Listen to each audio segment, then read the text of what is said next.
ବାଲେଶ୍ୱର ଜିଲ୍ଲା ସିଙ୍ଗଲା ଥାନା ଅନ୍ତର୍ଗତ କୁଣ୍ଡୋଳି ଗ୍ରାମ ପଞ୍ଚାୟତ ଦାଣ୍ଡିପଦା ରାସ୍ତା ପାଲଟିଛି ମରଣଯନ୍ତା।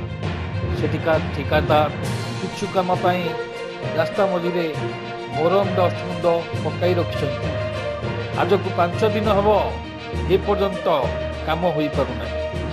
ମୋରମ ପଡ଼ିଥିବା ହେତୁ ରାତ୍ରି କାଳ ଅନ୍ଧାରରେ ଦୁର୍ଘଟଣା ଘଟି କଟକ ମୁଖ୍ୟ ଡାକ୍ତରଖାନାରେ ଚିକିତ୍ସା ହେଉଛନ୍ତି ଦାଣ୍ଡିପଦା ଗ୍ରାମବାସୀ।